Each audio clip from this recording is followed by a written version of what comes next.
नमस्कार।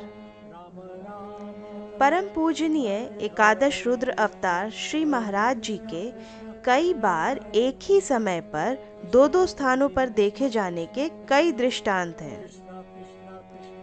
कभी तो वे अपने भक्तों के सामने होते हुए भी किसी और भक्त की मदद के लिए उसके पास पहुंच जाते, या फिर कमरे से बाहर आए बिना ही किसी को कहीं और जाकर दर्शन दे देते। करुणामयी बाबा पुकारे बिना पुकारे अपने भक्त के कल्याण के लिए स्वयं पहुंच जाते। और कई दृष्टांतों में तो ये भी देखा गया है कि व्यक्ति महाराज जी का भक्त हो न हो, वो उन्हें जानता हो या ना जानता हो, फिर भी महाराज जी ने उसका कल्याण किया है।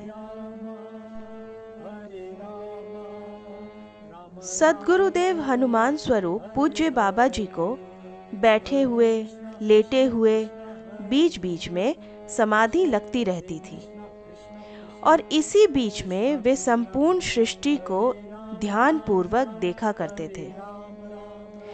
और फिर जहाँ आवश्यकता पड़े उसी समाधि अवस्था में वो दूसरा शरीर ले करके अपने भक्तों की रक्षा करने के लिए उसके पास पहुंच जाते थे। इसी संदर्भ में आइए सुनते हैं मैनपुरी के एक भक्त श्री मिश्रा जी की ये कथा।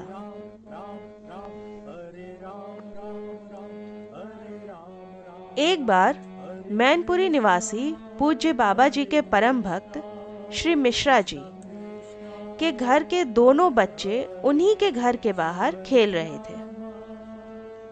उसी समय एक प्रसिद्ध गैंग के कुछ बदमाश मौका पाकर वहां आ गए और दोनों बच्चों का अपहरण कर लिया।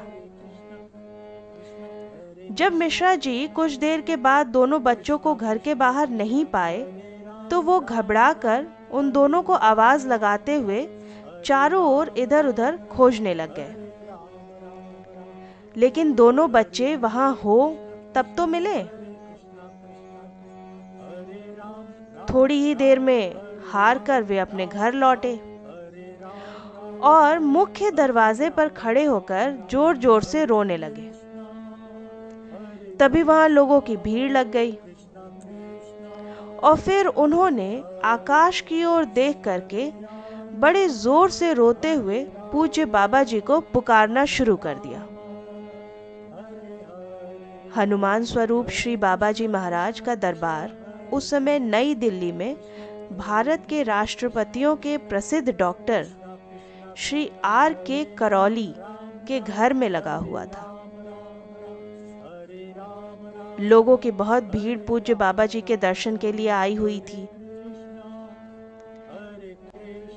तभी मैनपुरी से श्री मिश्रा जी के क्रंदन की आवाज दीनानाथ के कानों तक पहुंची और बाबा जी को लेटे लेटे ही समाधि लग गई। उसी समाधि में उन्होंने सब कुछ देख लिया और जान लिया। जब वो समाधि से उठे तो डॉक्टर करौली से बोले, हम लघु शंका होकर आते हैं। और ऐसा कहकर वो उनके बाथरूम में चले गए, दरवाजा अंदर से लगा लिया। और तब शुरू हुई बाबा जी की ये लीला। बाबा जी बाथरूम के अंदर से ही अदृश्य हो गए और सीधे उन बदमाशों के गैंग के अड्डे पर जाकर प्रकट हुए। उन्होंने विकट हनुमान रूप धारण कर लिया था और सभी को अपनी बलिष्ठ भुजाओं से दंडित कर रहे थे। लंका की भांति बाबा जी ने गुंडों के अड्डे का पूरे तरीके से विध्वंस कर दिया और दोनों बंधे हुए बच्चों को खोलकर अपने कंबल में छिपाकर फिर से अदृश्य हो गए। उधर श्री मिश्रा जी अपने घर के बाहर परिवार के साथ और समाज के बाकी लोगों के बीच बैठकर रो रहे थे। तभी वो आश्चर्य से देखते हैं कि सामने रिक्शे में बैठकर बाबा जी चले आ रहे हैं और पास आते ही रिक्शे से उतरकर बाबा जी ने जोर से गर्जना की और अपने कंबल को वक्ष स्थल से हटाते हुए कहा, पवन तनय बल पवन समाना। और इसी के साथ दोनों बच्चे कूदकर बाहर आ गए। अपने पिता से लिपटकर वो रोने लगे। सभी लोग बाबा जी की जय जयकार करने लग गए। जब समाज के सारे लोग अपने अपने घरों को चले गए, तब अकेले में मिश्रा जी ने बाबा जी से पूछा, बाबा जी, आपकी सेवा में मैं क्या लाऊं? बाबा जी बोले, बस एक गिलास दूध ले आओ।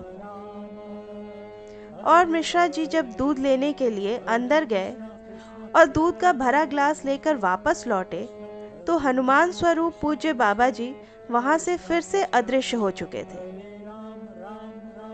और इधर नई दिल्ली में वो डॉक्टर श्री आर के करौली के बाथरूम से बाहर निकले।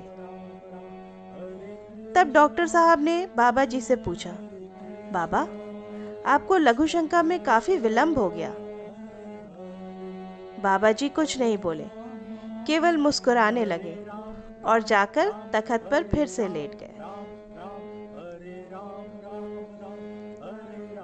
महाराज जी की कृपा पाने के लिए आपको उन्हें गुरु रूप में मानने की जरूरत नहीं है और न ही गुरु दीक्षा लेने की जरूरत है।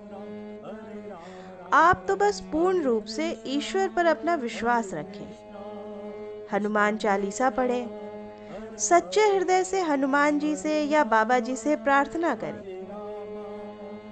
आप अपनी बात उनको बताएं, महाराज जी सबको सुन रहे हैं।